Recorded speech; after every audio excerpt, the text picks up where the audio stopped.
If you could pause a store from ever even coming up on your DoorDash screen, would you do it? If you just had the power to pause a store, would you do it? And how long would you even pause the store for? A week, 2 weeks? As long as you had the ability? Well, with this DoorDash update and this DoorDash feature, the power is actually in your hands. And here, let's look at it right here. Pause offers from up to 3 stores. Choose to not receive offers from up to 3 stores for 2 weeks without affecting your acceptance rate or completion rate. And right there, that seems pretty big for me.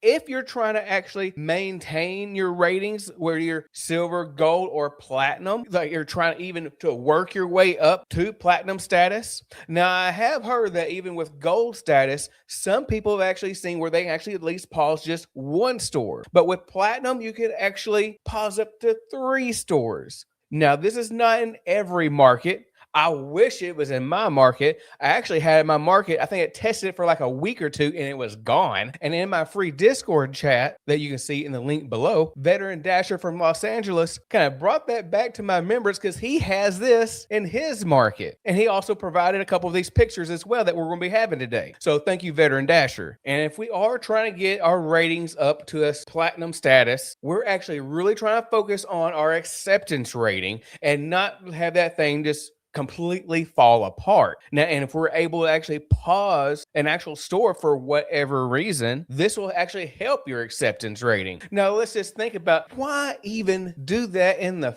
first place. Well, here we go. Because if you ever get those type of offers of like $2 offers, $2 offers, $3 offers, and it seems so constant and consistent, you just might want to pause that store, because those are type of offers that I would not recommend taking. I don't want to take it because it's just going to cause you to keep spinning your wheels and not making any money, because we're trying to get to our hourly goal of maybe even $20 an hour, $25, $30 an hour, and keep on doing $2, $3 offers is just going to slow you down and keep you from hitting that mark.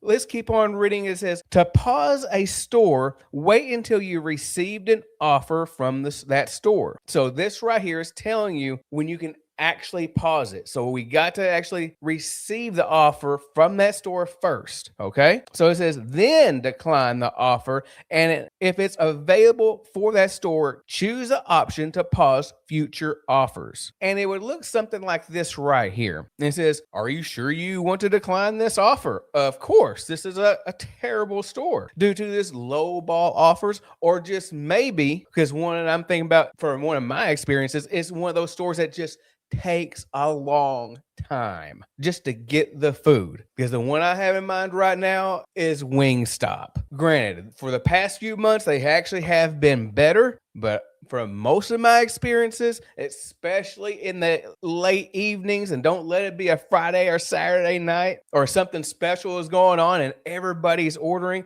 and they're always saying, oh, it's going to be a 20-minute wait. It's going to be a 30-minute wait. Or you may have those restaurants where they actually lie to your face and they say it's just going to be 5 minutes, and 5 minutes turns into 10 minutes, then to 15 minutes. And you're just sitting there like, wait a minute, how long have I been here? And I've encountered a few of those type of restaurants. Let me know down in the comment box if you have gone through this same thing. I know I'm not alone. And I'm pretty sure that's pretty much my top 3 reasons to actually pausing a store. Continuous low offers, always late to their orders, or being dishonest about the time the order will be ready, which even goes back into the number 2 of just the timeliness of the whole thing anyways. Now, going back where we see how those shows like the acceptance rating, it's like 84% to 83, going down to 83%. And of course, it gives us that little reminder is that keep above 80% to maintain platinum status. Kind of gives us that visual right there. Be like, okay, this is where I'm at. I can't go below that. And if I do, I'm in danger of losing platinum status. But right under this is where it actually shows and where you can actually pause your dash, where it says pause offers from this store, decline this offer to confirm. So all you had to do is just toggle that over, then you decline the offer. And oh, how I would love to have that power back into my hands just so I could pause a few of these restaurants. But then, there's going to be a way to even opt out of that just in case you want to get it back on your good side list. And it says to opt out of offers from the store of your choice for 2 weeks with no impact to your acceptance rate, all you got to do is hit resume offers from store just to get it back on your good side. Because it might not just be just the store as a whole. It might just be just the people that are working there on that shift and that they're there. There might be a manager or somebody that's like always biting people's head off. And you're like, you know what? I don't even want to put myself in that situation. But whatever your reason is, the power can be in your hands. All in the simple of a little toggle. Tell me, what do you think?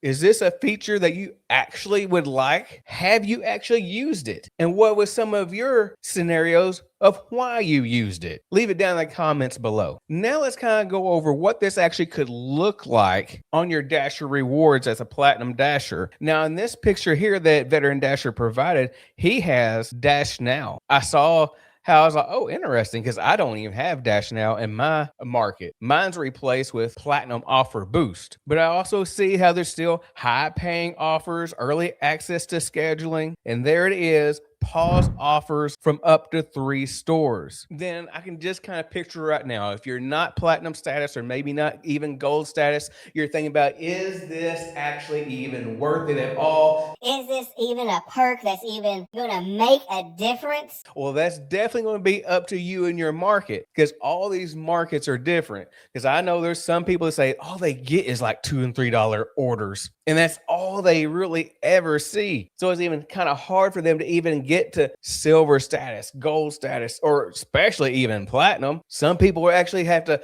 go to a different market just to see better offers so they can then maintain the rating of their choosing. And then I also know there's going to be people saying, I'm just not going to take no upside down offer. Well, good, because that is definitely not the goal to actually making good hourly earnings every day. And I actually really encourage you to watch my video, Bend But Don't Break. This is the DoorDash blueprint for how I make this thing work for me and my market and other markets like it. Then you can also see how I do it by all these ride-along videos that I've been doing of what orders to take and what orders not to take, how I bend but don't break, how I'm seeing offers from where I'm at, but knowing there's a X amount of dead miles that I'm actually having to drive, and it's like, wait a minute, it's not as bad as it actually looks. This is actually an okay type of offer for me to actually take. A lot of times it's just perception, and we don't think about from where we're actually at, depending on if we're like 2 or 3 minutes away from all our restaurants are at. I've even received comments to be like, wow, this has actually really helped me and changed the whole aspect of how I've been dashing. I'm actually excited about dashing tomorrow. I've gotten comments like that, and it's awesome. And I hope that actually has helped you out as well, just like it's helped me. Because if you can get to a better hourly rate by even using this bend but don't break strategy, or whatever strategy that you're using, and you're actually trying to get or maintain your ratings. Now we're just going to look right here at the overall Dasher rating. Now this will vary market to market because you have to have an X amount of points, such as for me in my market, silver status 60 to 69 points, gold status 70 to 79 points. And for platinum status, you got to have 80 and above. And that's with the overall Dasher rating. And with you not only setting yourself a goal, but actually having a system to actually get and maintain this, then you add on actually pausing certain stores that actually goes against your rating. That can be huge, and it makes keeping platinum status a little bit easier, because oh, how I would love not to keep on getting those offers. They're just absolutely trash for whatever restaurant that is for you in your market. Then you can kind of create a plan of like, okay, I'm at 83 points out of 100. Then the question is, what do I have to do to actually maintain and keep in those points at the X amount level. So we see with the acceptance rate, there's like 19 out of 30 points, which gives like a 54% acceptance rating. This acceptance rating was going to be the biggest one that sometimes probably could be the hardest one to actually maintain, because sometimes you just never know what type of offers you're going to get. And if you get a lot of those trash offers just kind of collapse upon you and you're just like decline, decline, decline, decline, go ahead and do that, because that's what I do. I decline all the bad offers and only accept the good offers, or even at the times of the bend but don't break offers. Completion rate is a little bit more of in our control. We see here, for the example, 13 to 15 points, 99%. So pretty much if you're going to take an offer, complete the order. So you don't have to worry about actually damaging this rating. Because even if you got down to 90% or below, you could actually be at risk of being deactivated. But when it comes to that on time rating, well, that's actually a different animal too. And for this one, I have 29 out of 30. And as for me, I'm actually only allowed 10 excludes in a rolling 100. This can also be a struggle actually to maintain as well, because there's so many things that gets in the way, especially with me and my market, your market as well. It's going to be like what? Traffic, trains. And what's so crazy is sometimes when you're even waiting at the restaurant and you still get dinged for it, hey, it's happened to me as well. And when you get to that 10th one, you got to keep on dashing until your most latest exclude rolls off. Then you can actually dispute another one to get that rating back up. Frustrating, I know. Next one is the quality rate. I've had a customer ding me before. Didn't last too long. Not too sure if it's the rolling 100 or which, but hopefully that's an easy 10 points. Hopefully the customer rating is another easy 10. Then also for the last 30-day orders, you have a possible 5 points, and that really depends how much you actually dash. Because once you get over into like over 100, I believe, then you get 3 points out of 5, and so on and so on. So when you get all of this, you can actually balance this out and get to where you want and need to be. And if you have it in your market, you can be pausing some stores, which can actually make a difference, where you can actually play around with that acceptance rating, because that one is one that will fluctuate the most within that rolling 100. And I also would like to add, don't accept every order. I just felt like I need to say that. Even if you have to fall out of platinum or out of gold status for a little bit, don't just accept a bunch of trash, try to get to a certain status. Make sure this stuff, what you do, what you accept, make sure it makes sense. And I hope you found value out of this video. And if you haven't already, hit that like button, hit that subscribe button, and see me in the next video.